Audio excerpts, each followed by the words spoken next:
Hello student, how are you all doing? I hope all of you are doing well. Now in this video we are studying social science book of class 6 and this is our new book and this book name is Exploring Society India and Beyond. In this video we are studying theme B, Tapestry of the Path, and this is a part of history. Okay, and in this video we are studying chapter number 4, Timeline and Sources of History. Let us start. A timeline, see figure 4.3 on pages 62 and 63.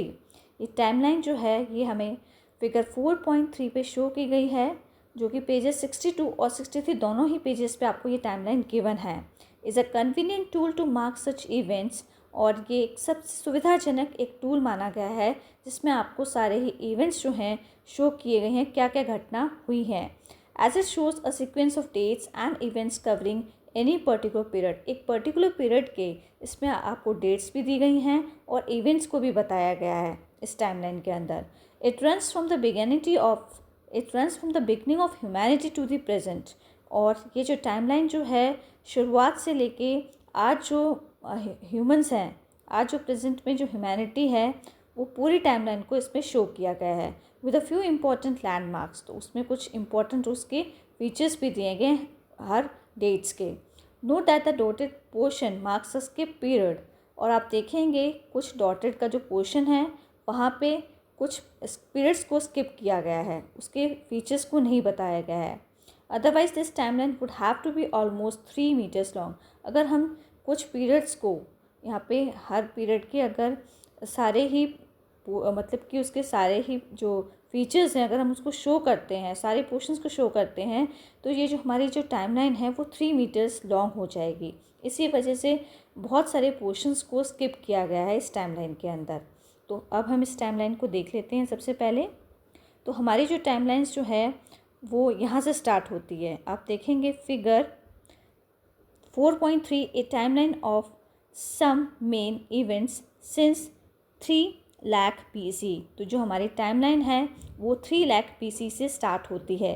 तो आप देखेंगे first जो हमारा जो इसमें शुरुआत होती है जो हमें दिखाई दे रही है इस टाइमलाइन की, वो 3 लाख BCE से शुरू होती हुई दिखाई दे रही है. BCE का मतलब होता है बिफोर कॉमन एरा. ओके, उसके बाद देखेंगे आप जो 3 जो ये लाइंस जो मार्क की गई हैं, ये यहाँ पे जो इवेंट्स जो हुए थे इस पर्टिकुलर पीरियड्स में उसको स्किप किया गया है बिकॉज क्योंकि ये 3 मीटर लॉन्ग हो जाती, इस वजह से. फिर हम देखेंगे 40,000 BCE में first examples of rock art in the world. तो आपको सबसे पहले जो रॉक की जो पेंटिंग्स जो देखने को मिली है वो इस पीरियड्स में देखने को मिली है, वो भी 40,000 BCE वाला जो पीरियड है वहाँ पे सबसे पहले हमको रॉक की पेंटिंग देखने को मिली है पूरे वर्ल्ड के अंदर. ठीक है, उसके बाद आप देखेंगे 2 लाइन जो स्किप हैं उसको बोला गया है ice age. Ice age means होता है हिमयुग. यहाँ पे पृथ्वी पर बर्फ़ जमी हुई दिखाई दी गई है इस पीरियड के अंदर.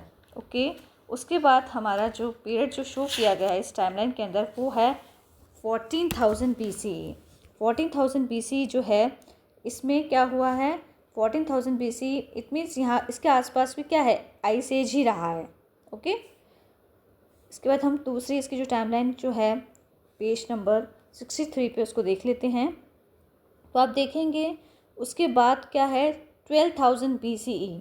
जो 12,000 BCE वाला जो पीरियड है इसमें क्या इवेंट्स हुए हैं, end of last ice age. इस एज में आप देखेंगे जो आइस एज है, जो बर्फ़ जो है वो जो मतलब कि जमी हुई थी उसका अंत हो गया है. ठीक है, फिर 10,000 BCE में 10,000 BCE ये डेट्स हुई, तो यहाँ पे भी कुछ इवेंट्स हुए होंगे. उसके बाद 8,000 BCE में आप देखेंगे first settlements and beginning of agricultures. जो सबसे पहले आप देखेंगे जो लोगों ने रहना शुरू किया वो इस जगह पे रहना शुरू किया. 8,000 BCE जो है इस टाइम पीरियड में लोगों ने अपने आप को सेटल करना शुरू किया सबसे पहले, और यहीं पे खेती करने आरंभ किया लोगों ने. 6,000 BC में आप देखेंगे pottery technology in Indian subcontinent. आपको इस वाले टाइम पीरियड में आपको मिट्टी के घड़े बर्तन जो हैं बनते हुए दिखाई देंगे. ओके, फिर हम देखते हैं उसके बाद है हमारा 4000 BCE, सॉरी उसके बीच में 6000 और 4000 BC के बीच में एक इवेंट और हुआ है जो है the world's first cities in Mesopotamia. तो आप देखेंगे जो सबसे पहला जो शहर जो बना है वो मेसोपोटामिया शहर बना है। नेक्स्ट है 4000 BCE बिगनिंग ऑफ कॉपर मेटलगरी। यहाँ पे कॉपर के और मेटल के क्या टूल्स और यूटेंसिल्स वगैरह बनने शुरू हुए हैं। 2000 BCE में जब हम देखेंगे इंडस सरस्वती सिविलाइजेशन, सिंधु नदी के किनारे जो है आपको सबसे पहले सभ्यता देखने को मिली थी, वो भी 2000 BC के आसपास। नेक्स्ट है आप देखेंगे उसके बाद बर्थ हुआ है बुद्धा का, birth of the Buddha. Birth of Buddha के बाद ही एक इवेंट और हुआ है, अशोका भी आए हैं, ठीक है, इस टाइम पीरियड में। उसके बाद आप देखेंगे बर्थ ऑफ जीसस क्राइस्ट, उसके बाद जीसस क्राइस्ट का क्या हुआ है, बर्थ हुआ है। आफ्टर दैट हम देखेंगे उसके बाद 2000 CE, 2000 CE में वी आर हेयर, 2000 CE में हम लोग जो हैं अभी यहीं हैं, ओके। हम लोग कहाँ हैं, हम लोग 2000 CE में। 2000 CE जो है क्यों लिखा गया है, इसे लिखा गया है क्योंकि ये बर्थ ऑफ जीसस क्राइस्ट से पहले जितने भी हमारे डेट्स हैं, जो भी टाइम पीरियड है, वो BC में लिखा जाएगा। और उसके बाद जो है बर्थ ऑफ जीसस क्राइस्ट के बाद जो है हम कॉमन एरा का यूज़ करेंगे, और बर्थ ऑफ जीसस क्राइस्ट से पहले हम BC का यूज़ करेंगे। After that we will use C और AD। AD means anno domini, C means common era. तो ये टाइमलाइन जो है इसको हमने समझ लिया है, okay. A timeline also helps in understanding the order in which historical events take place। और ये जो टाइमलाइन जो है ये हमें मदद करती है इवेंट्स को समझने में कि कौन सा इवेंट्स कब हुआ और पहले कौन सा इवेंट हुआ, उसके बाद कौन से इवेंट्स हुए। तो ये टाइमलाइन जो है ये सब चीज़ें जो है समझने में हमें बहुत हेल्प करती है। For example even without looking at dates you can now see that the birth of Buddha occurs before that of Jesus. अगर आप डेट्स को भी नहीं देखेंगे, अगर आपको डेट्स के बारे में भी पता नहीं है, तो भी जो है आप जो है टाइमलाइन के बारे में आपको आसानी से पता चल जाएगा। आप देखेंगे जो बर्थ जो है बुद्धा का पहले हुआ है आप before the that of Jesus Christ birth.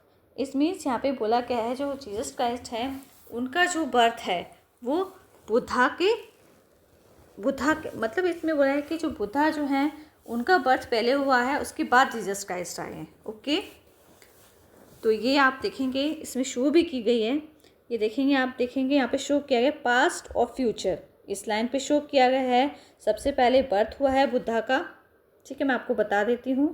ये बर्थ हुआ है यहाँ पे बुद्धा का इस वाले टाइम पीरियड में, जो कि 560 BCE है। BCE हमने क्यों लिखा, क्योंकि ये जीसस क्राइस्ट के बर्थ से पहले का इवेंट है, इसलिए इसको हमने BCE में लिखा। BCE means before common era. उसके बाद आप देखेंगे जीसस क्राइस्ट का बर्थ हुआ है। जीसस क्राइस्ट का बर्थ होने के बाद क्या हुआ है, तो जीसस क्राइस्ट के बर्थ होने के बाद जो भी इवेंट हम लिखेंगे वो CE में लिखेंगे, that is called common era. तो 2000 CE है उसके बाद। तो 2000 CE के बाद जो है ये फ्यूचर में शो किया है कि फ्यूचर में क्या होगा यहाँ पे, ओके। तो अभी किस में है हम लोग, कॉमन एरा में है, okay. Don't miss out along with year and decade period of 10 years। Decade किसको बोलते हैं, 10 साल का जो टाइम पीरियड होता है उसको हम डिकेड बोलते हैं। We often use other terms to understand longer durations of time. और भी टर्म्स का हम यूज़ करते हैं, जो लंबे समय को अगर हमें पढ़ना होता है तो और भी टर्म्स का हम यूज़ करते हैं। 2 of these are quite commonly used when learning about history. जब हम हिस्ट्री में देखते हैं, हिस्ट्री को पढ़ते हैं, तो कुछ और भी ऐसे ही ड्यूरेशंस ऑफ टाइम हैं जिनके बारे में हम लोग पढ़ते हैं और जिनको हम यूज़ भी करते हैं। फर्स्ट है सेंचुरी। सेंचुरी क्या है, it is any period of 100 years। Century जो है ये 100 years का टाइम पीरियड है। In history specific centuries are counted every 100 years starting from the year 1 CE। तो जो आप देखेंगे हिस्ट्री के अंदर कोई भी स्पेसिफिक सेंचुरी है उसका जो टाइम पीरियड जो है वो 100 years मान के चलते हैं, लेकिन उसकी जो स्टार्टिंग होती है उस टाइम पीरियड की वो 1 CE से होती है। 1 CE means one common era, ठीक है। और वो जो पूरा जो टाइम, अगर उसको हम टाइम पीरियड को पूरा मानेंगे, काउंट करेंगे, तो वो 100 ईयर्स मानेंगे। 1 CE से स्टार्ट होके वो 100 ईयर्स तक माना जाएगा। उसको हम क्या कहते हैं, सेंचुरी कहते हैं। For instance we are currently in the 21st century, अभी हम जो है 21st सेंचुरी में रह रहे हैं। CE means common era which runs from 2001 to 2100। तो आप देखेंगे वो कैसे स्टार्ट हो रहा है, 2001 से लेके 2100 तक क्या चलेगा, सेंचुरी चलेगी। It means 21st century running होगी। The century BC are calculated beginning from the year 1 BC, और सेंचुरी जो है BC से स्टार्ट होती है और इसकी शुरुआत जो है 1 से स्टार्ट होती है, 1 BC से, and keep going back in time. और यहाँ पे जब हम टाइम को जब देखते हैं ना, तो हम पीछे की ओर जाते हैं। For example 3rd century BC would include the years 300 BC to 201 BC। तो इसमें ये बताया है कि जब हम देखते हैं 3rd सेंचुरी BC जो है, जब हम उसको पढ़ते हैं तो हम पीछे की ओर जाते हैं। वो कैसे जाते हैं, आइए देखिए, मैं आपको बताती हूँ। ये है हमारा 300 BC, ओके, BC, और ये है हमारा 201 BC, ओके, 201 BCE। तो ये हम क्या है, पीछे की ओर जा रहे हैं, ओके। इसी को कहते हैं going back, okay.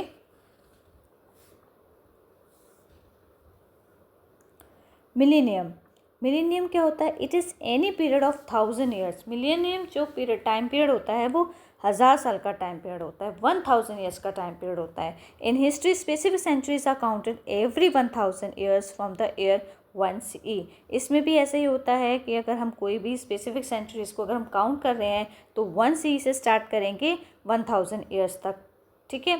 For instance we are currently in the 3rd millennium, अभी जो है हम 3rd मिलेनियम जो है इस टाइम पीरियड में, मतलब ये जो अभी जो टाइम पीरियड चल रहा है वो 3rd मिलेनियम चल रहा है। CE का यूज़ करते हैं millennium, that is common era, which begins in 2001 CE and will go up to 3000 CE। जो मिलेनियम वाला जो टाइम पीरियड है वो 2001 CE से स्टार्ट होगा और 3000 CE तक जाएगा। और आप एक चीज़ और देखिएगा, as with centuries, millennium BCE are also calculated beginning from 1 BCE and go backwards। तो आप देखेंगे ये 1 BCE से स्टार्ट होता है और इसमें हम बैकवर्ड की तरफ जाते हैं। इट मीन्स इसमें हम पीछे की ओर जाते हैं। So the first millennium BCE would include the years 1 BCE to 1000 BCE। तो इसमें भी हम क्या करते हैं, पीछे की ओर जाते हैं। 1 BCE से स्टार्ट होगा और 1000 BCE पे जाएगा पीछे की ओर। In the timeline given on pages 62 and 63, figure 4.3, can you mark the beginning of the 8th millennium BCE? तो इसमें बोला है कि जो टाइमलाइन आपको पेज 62 और 63 पे दी गई है फिगर 4.3 के अंदर, क्या आप जो शुरुआत है 8th मिलेनियम BCE की वो बता सकते हैं। Note in English the plural of millennium is millenniums और मिलेनिया, बोथ आर करेक्ट। तो इसमें बताया है कि जो हमने अभी जो टाइमलाइन देखी थी उसमें आप बता सकते हैं 8th मिलेनियम कहाँ है। तो 8th मिलेनियम जो है वो ये है 8000, ये वाला, okay, this is 8000 millennium.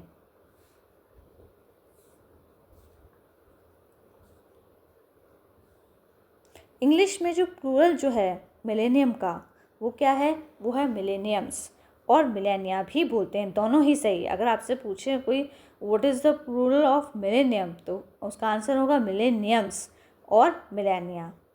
Let's explore, create a timeline stretching from 1900 CE to the current year and place the dates of birth of your grand parents, siblings and yourselves. इसमें ये बोला है कि आपको एक टाइमलाइन जो है वो बनानी है और 1900 CE जो है उसको करंट ईयर मानना है आपको, ठीक है। और उसमें आपको डेट ऑफ बर्थ भी बताना है अपने ग्रैंड पेरेंट्स का, और पेरेंट्स का भी बताना है, सिबलिंग्स का भी बताना है, और अपना भी आपको इस तरीके से एक टाइमलाइन तैयार करनी है। And also mark the years that the 20th century begins with and with, और आपको ये दिखाना है उस टाइमलाइन पे कि 20th सेंचुरी जो है CE जो है वहाँ से जो है वो बिगिन भी हुई है और 2000 सेंचुरी E पे वो ख़त्म भी हो रही है। इट मीन्स 1 BC से स्टार्ट होके वो 2000 20 सेंचुरी जो है वहाँ पे उसका एंड हो रहा है। Don't miss out, do you know how calendars have been traditionally made in India. आपको एक इम्पॉर्टेंट इन्फॉर्मेशन दी गई है, इसमें बताया है कि इंडिया के अंदर जो है वो ट्रेडिशनली इस तरीके के कैलेंडर्स जो हैं आपको देखने को मिलेंगे। Many Indian calendars rely on the position of the sun and the moon to define the months of the year. तो आप देखेंगे जो बहुत सारे इंडियन कैलेंडर्स जो होते हैं उस पर आपको ये दिखाया जाता है कि सन की क्या पोजीशन है और मून की क्या पोजीशन रहेगी पूरे साल, हर मंथ में। A Panchang is a book of tables which lists the days of each month along with related astronomical data। और पंचांग जो है, जिस तरीके का पंचांग जो है एक तरीके का कैलेंडर है जो इंडिया के अंदर यूज़ किया जाता है और उसमें आपको डेज भी दिए रहते हैं और मंथ भी गिवन रहता है विद एस्ट्रोनॉमिकल डाटा। जो एस्ट्रोनॉमिकल डाटा मीन्स उस पर आपको पोजीशन सन की बताई जाएगी, मून की क्या पोजीशन रहेगी, सोलर इक्लिप्स कब रहेगा, लूनर इक्लिप्स कब रहेगा, वेदर कैसा है, वेदर के प्रेडिक्शंस उस पर दिए रहेंगे, डेट्स दिए रहेंगे, फेस्टिवल्स की टाइमिंग दिया रहेगा, मुहूर्त दिया रहेगा कि इस कोई भी फेस्टिवल उसका शुभ मुहूर्त क्या कब होगा।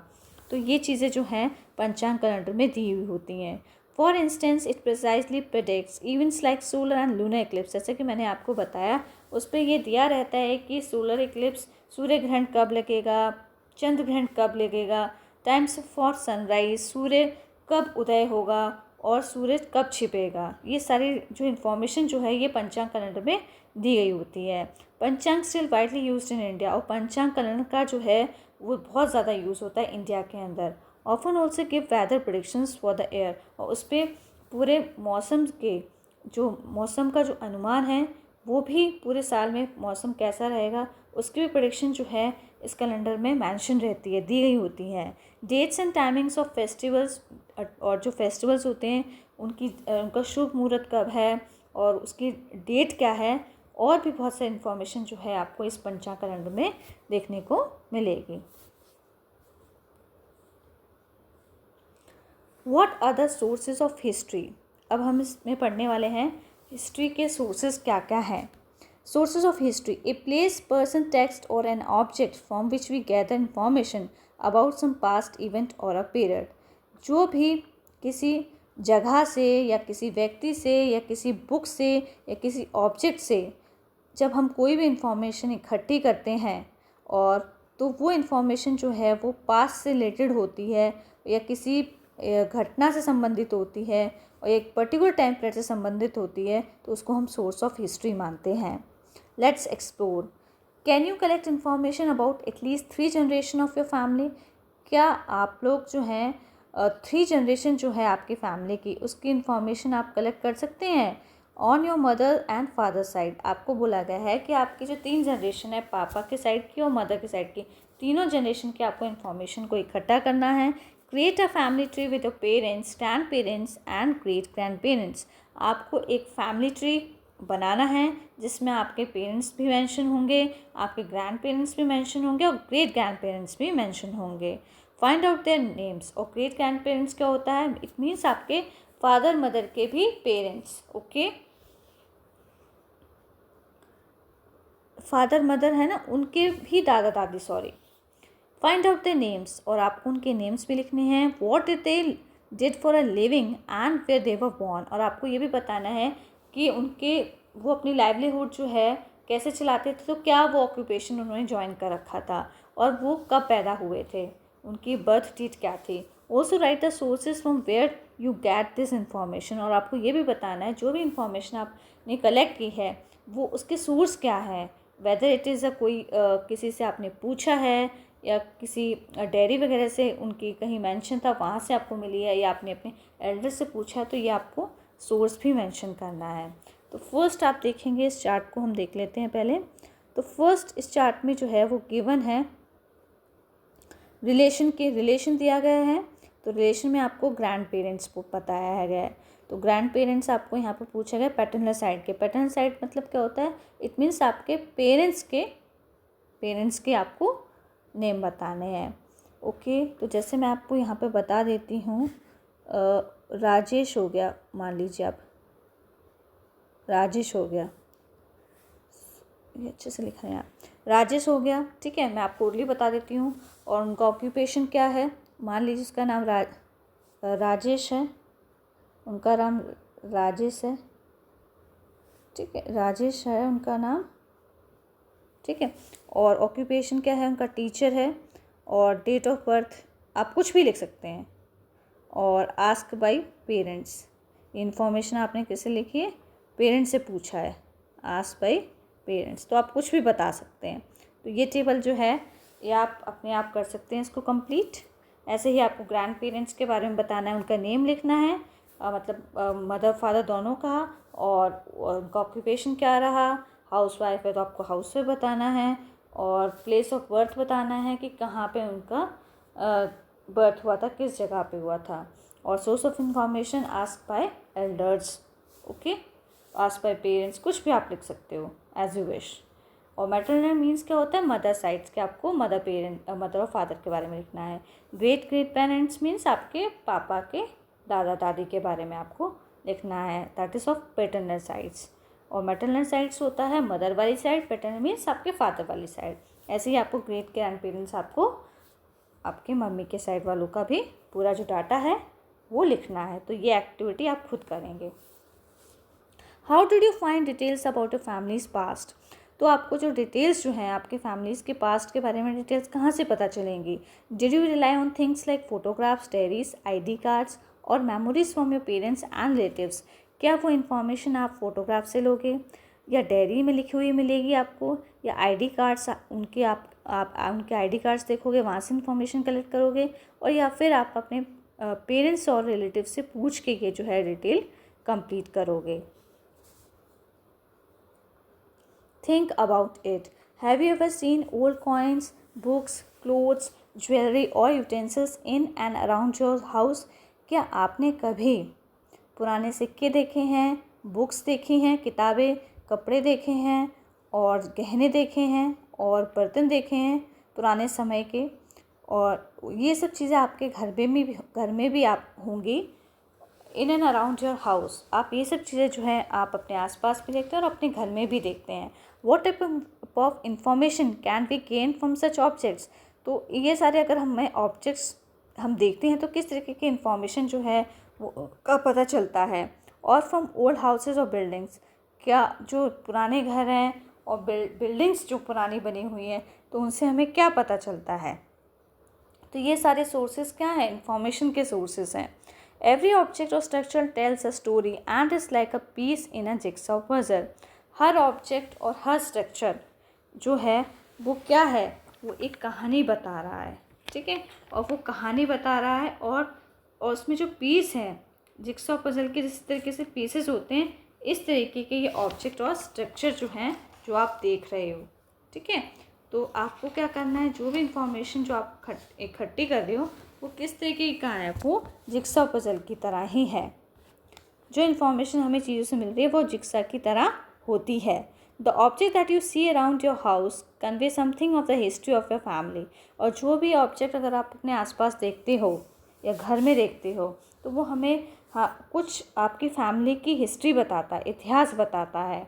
आप देखेंगे आपके घर में पुराने बर्तन होंगे, पुराने ज़माने के, दादी के ज़माने के, या आपके घर में देखेंगे आप कुछ पुराने सिक्के होंगे। तो ये सारी चीज़ें, ये सारे जो ऑब्जेक्ट्स जो हैं वो हमें इतिहास के बारे में बताते हैं, हिस्ट्री के बारे में बताते हैं, पास्ट की हिस्ट्री के बारे में बताते हैं।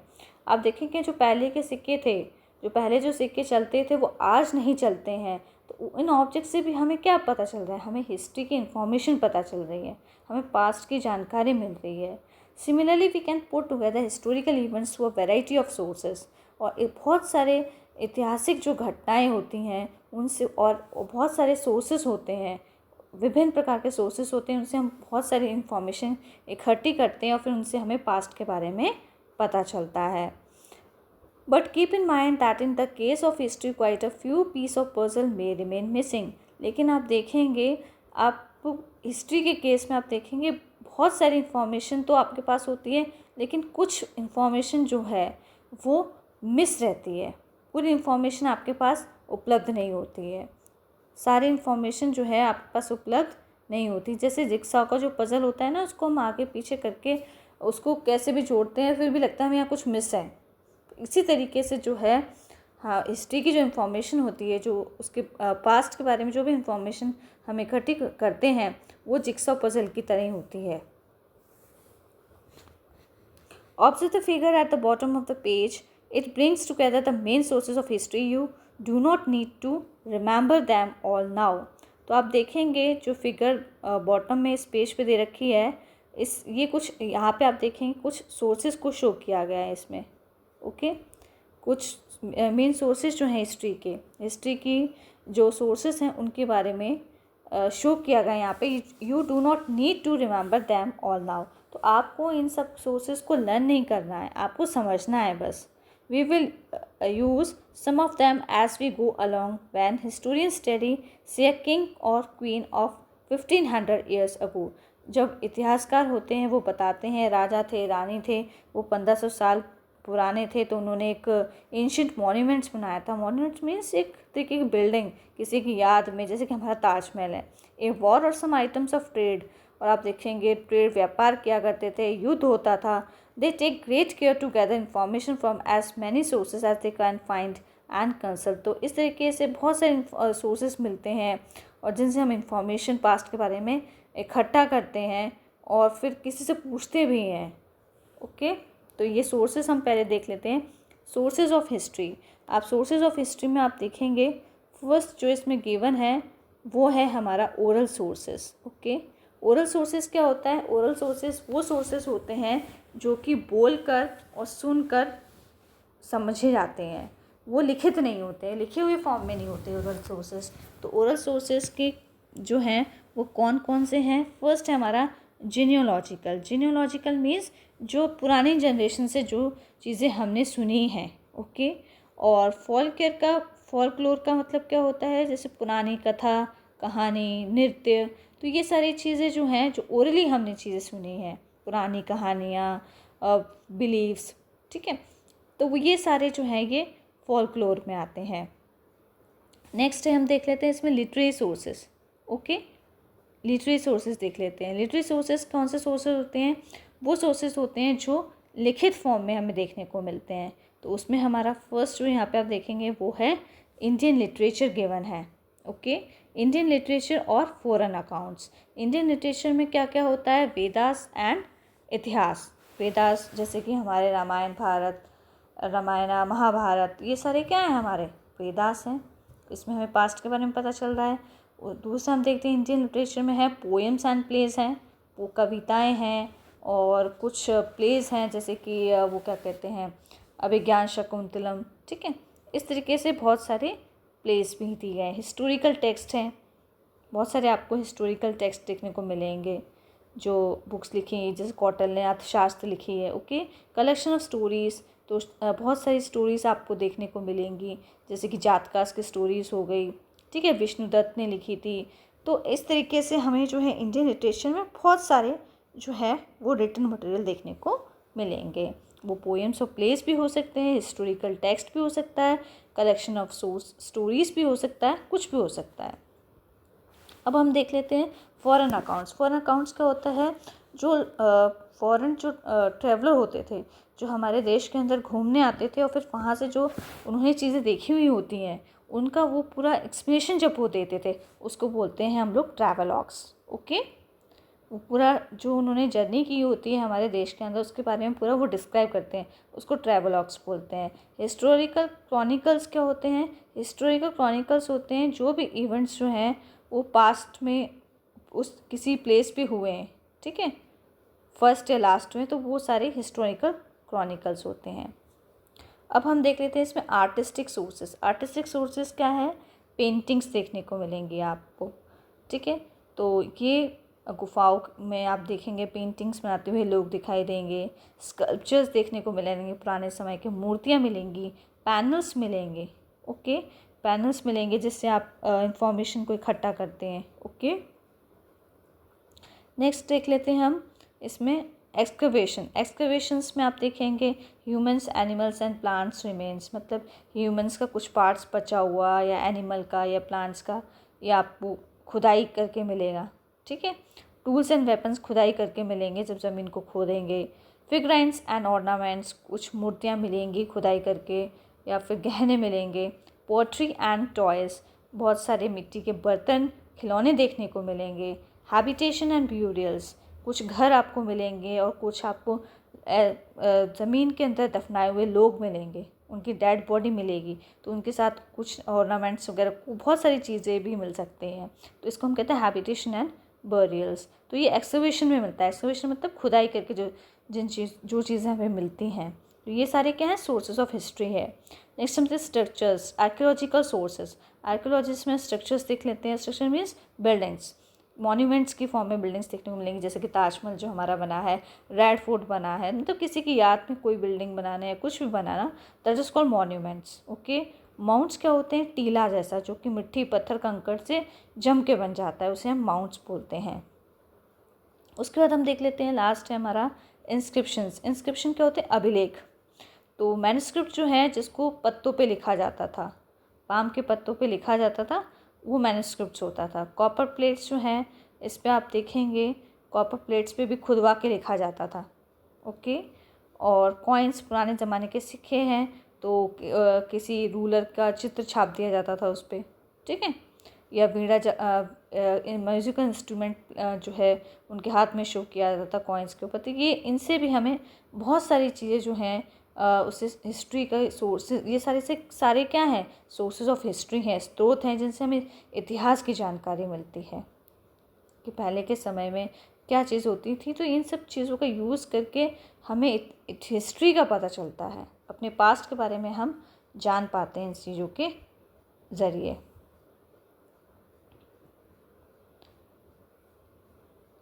When historians study, say, a king or queen of 1500 years ago, an ancient monuments, a war, or some items of trade, they take great care to gather information from as many sources as they can find and consult. तो जैसे कि हमने आपको बताया कि बहुत सारे historians जो हैं वो स्टडी करते हैं, चाहे वो राजा हो चाहे रानी हो। तो 1500 साल पहले उन्होंने कोई मॉन्यूमेंट बनवाया हो या लड़ाई हुई हो या ट्रेड किया हो, तो इस तरीके से बहुत सारी इन्फॉर्मेशन जो है वो इकट्ठी की जाती है इन सोर्सेज से, फिर इनका पता लगाया जाता है और दूसरों से पूछा भी जाता है। तो ये सारा काम किसका होता है, हिस्टोरियंस का होता है। Sometimes the sources come from each other, the jigsaw puzzle pieces match. कभी कभी क्या होता है, जो सोर्सेज जो इन्फॉर्मेशन जो इकट्ठी कर लेते हैं, तो वो इन्फॉर्मेशन जो होती है वो मैच करती है, जैसे कि जिग्सा पीसेस मैच करते हैं उस तरीके से।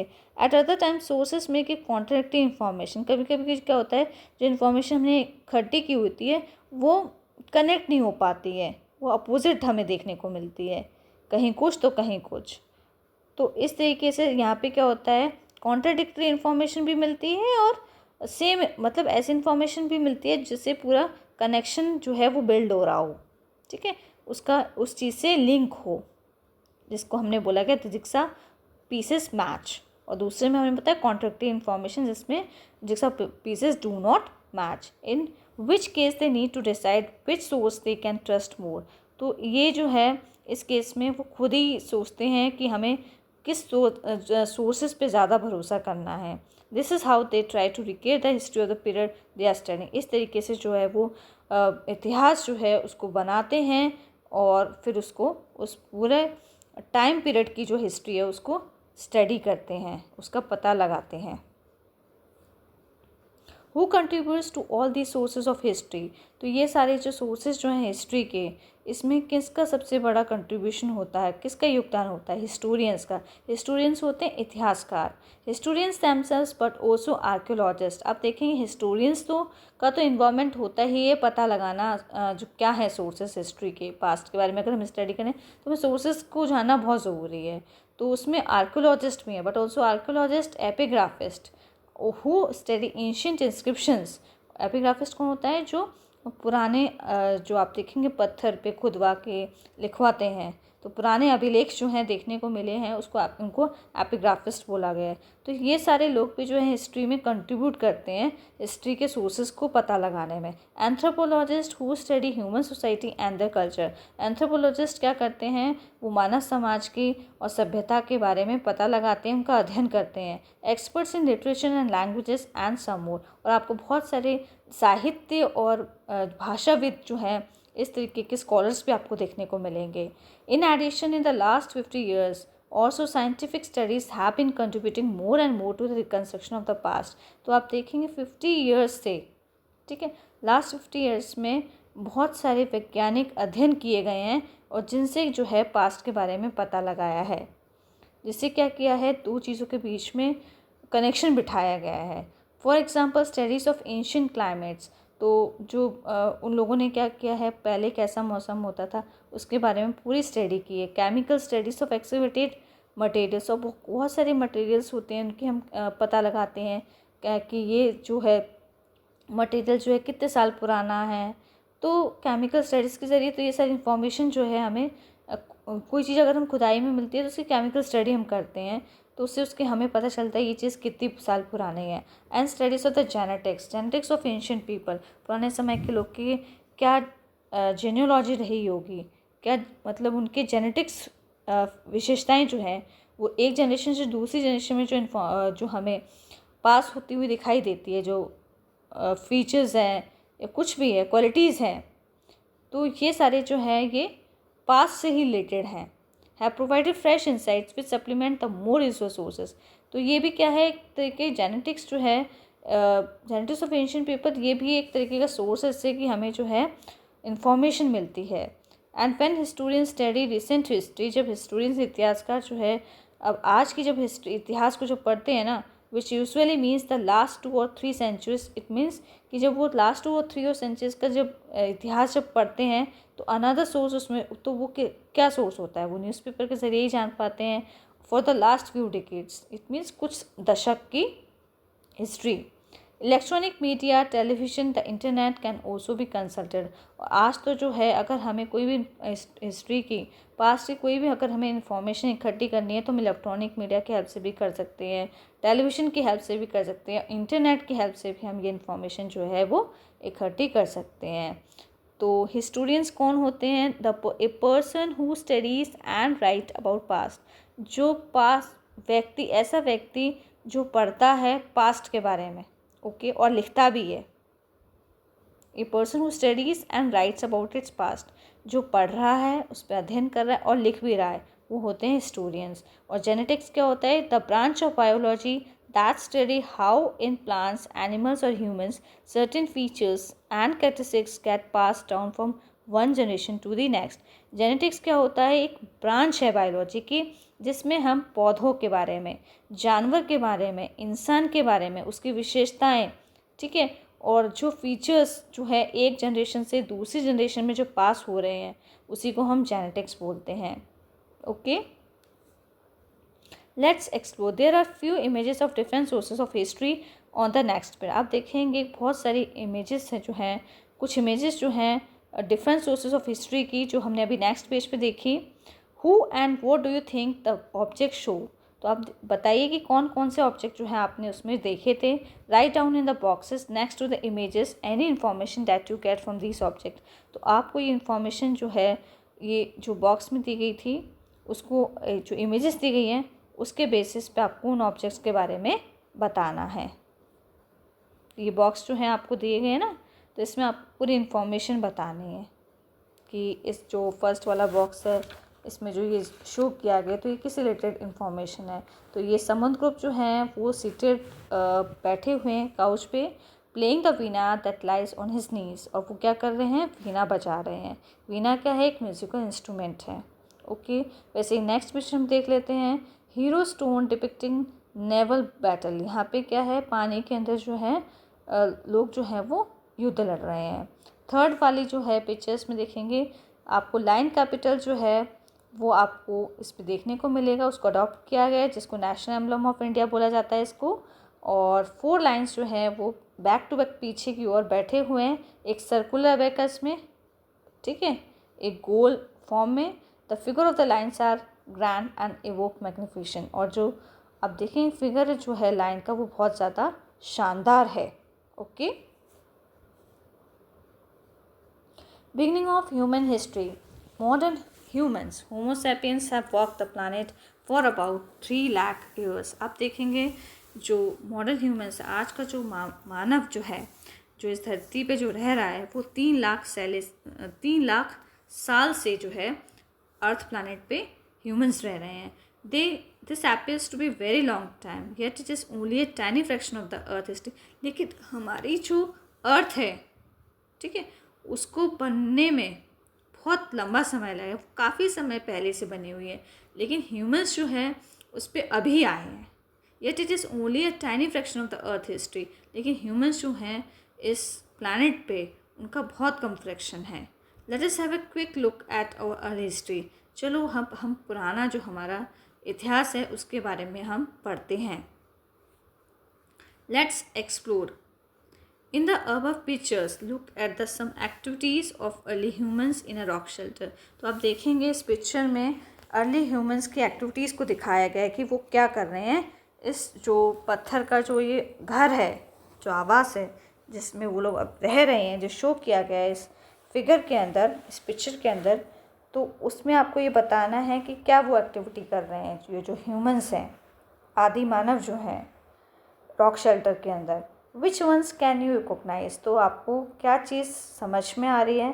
Give a brief description for each, तो आपको एक इसको ब्रीफ में मीन्स आपको डिटेल में बताना है। तो आप देखेंगे ये लोग क्या कर रहे हैं, टूल्स बना रहे हैं, कुछ लोग मेकिंग टूल्स, और आप देखेंगे बहुत सारे जो लोग हैं वो स्किन जो है डेड एनिमल्स की उसको निकाल रहे हैं, क्योंकि उनके पास कपड़े तो होते नहीं थे तो वो इसी को पहनते थे। और आप देखेंगे कुछ लोग तो आग जला रहे हैं, ठीक है, और बर्निंग फायर। ओके, इस तरीके के जो है और एक्टिविटी जो हो रही है। कुछ लोग क्या कर रहे हैं, वॉल पे पेंटिंग कर रहे हैं, रॉक की वॉल पे पेंटिंग करते हुए दिखाई दे रहे हैं। तो ये सारी एक्टिविटीज़ जो हैं अर्ली ह्यूमंस जो है रॉक शेल्टर में कर रहे हैं। Early humans face many challenges from nature and live in bands of groups to help each other. जो पुराने समय के जो लोग थे उन्होंने बहुत सारी प्राकृतिक कठिनाइयों को झेला, और इसी वजह से प्राकृतिक कठिनाइयों को झेलने की वजह से फेस करनी पड़ती थी, इसीलिए वो लोग जो है एक झुंड में रहते थे, जिससे कि अगर कोई प्रॉब्लम आ जाए तो वो एक दूसरे की हेल्प कर सकें। They were constantly seeking shelter and food, वो जो है लगातार जो है रहने का स्थान और भोजन, एंड वो मेनली हंटर्स एंड गैदर्स, तो उसकी वो तलाश में रहते थे। और वो ज़्यादा क्या थे, हंटर्स थे, शिकारी, और शिकार करते थे और चीज़ों को इकट्ठा करके लाते थे खाने के लिए। हंटर गैदर मीन्स चीज़ों को संग्रह करके लाना, इकट्ठा करके लाना। This means that they rely on hunting and collecting edible plants and foods for the survival. जैसे कि इन्होंने बताया कि वो लोग शिकार करते थे, ठीक है, शिकार करने पर विश्वास रखते थे और खाने योग्य चीज़ें इकट्ठा करते थे, फल लाते थे अपने सर्वाइवल के लिए, लीव्स लेके आते थे। Our early ancestors also had certain beliefs about the natural elements and possibly also some notion of alter life। इसी तरीके से जो पुराने एंसेस्टर हैं, जो पुराने जो हमारी पीढ़ी जो चली आ रही है, तो उनके भी विश्वास ये हैं कि मरने के बाद क्या है, लाइफ होती है। ओके, अल्टर लाइफ मीन्स क्या होता है, life that begins after death, means इंसान जो मर जाता है उसके बाद भी लाइफ है। तो ये जो है अर्ली एंसेस्टर का मानना है। This groups lives in temporary camps, तो ये जो ग्रुप्स हैं एक टेम्प्रेरी कैंप में रहते हैं, अपने आप कैंप में टेंट जैसा बना लेते हैं कुछ समय के लिए। ये रॉक शेल्टर में आपको रॉक शेल्टर्स में रहते हुए दिखाई देंगे। इट मीन्स वो जो पत्थर के वो घर जैसा बना लेते हैं, गुफा बना लेते हैं, तो उसमें ये लोग रहा करते थे। और caves and communicated with each other using languages that are now lost. अब वो एक दूसरे से बातचीत करते थे, ऐसी भाषा में करते थे जो कि अब नहीं बोली जाती है। They use fire and started making objects that made their life easier. और वो आग का भी इस्तेमाल करते थे, ठीक है, खाना पकाने के लिए 2 पत्थरों को घिस के आग प्रोड्यूस हो जाती थी, वाइट पत्थरों को। और बहुत सारे ऑब्जेक्ट जो है मेकिंग ऑब्जेक्ट्स भी बनाते थे, जिससे कि उनकी लाइफ जो है वो आसान हो जाए। लाइक इम्प्रूव स्टोन एक्स, और इसी तरीके से वो पत्थर की उन्होंने कुल्हाड़ी बनाई थी। And blades, arrow heads and other tools, बहुत सारे टूल्स जो हैं उन्होंने बनाए थे। Aspect of their lifes are visible in rock paintings found in hundreds of caves, और वो लोग जो है रॉक में पेंटिंग करते थे गुफाओं के अंदर, पूरी दुनिया के अंदर। Some of those paintings depict simple figures और फ्यू सिम्बल्स। अब देखिए बहुत सारी पेंटिंग्स हैं, उसमें आपको कुछ प्रतीक दिखाई देंगे, किसी चीज़ के चिन्ह बने हुए दिखाई देंगे। Others are more detail and represent scenes with animals और ह्यूमंस, और उस पर आप देखेंगे चित्रकारी बनी हुई होती है जानवर की या इंसान की, और उसमें कुछ डिटेल्स भी शो की जाती हैं। तो ये सब सिम्बल्स के थ्रू दिखाया गया है। In time these early humans learn to make simple ornaments. आप देखेंगे पुराने समय में लोग जो हैं वो जानते थे कि गहने कैसे बनाए जाते हैं, सच स्टोन के गहने वो बनाते थे, शेल बीड्स के मनके के गहने बनाते थे, pendants made of animal teeth. और आप देखेंगे पेंडेंट्स किसका बनाते थे, वो जानवर के दांत का पेंडेंट बनाते थे। And sometimes exchange them with other groups, और कभी कभी वो क्या करते थे, जो चीज़ उन्होंने बनाई है वो एक दूसरे के साथ शेयर भी करते थे, अदला बदली भी करते थे। Please like and subscribe my video. Thank you.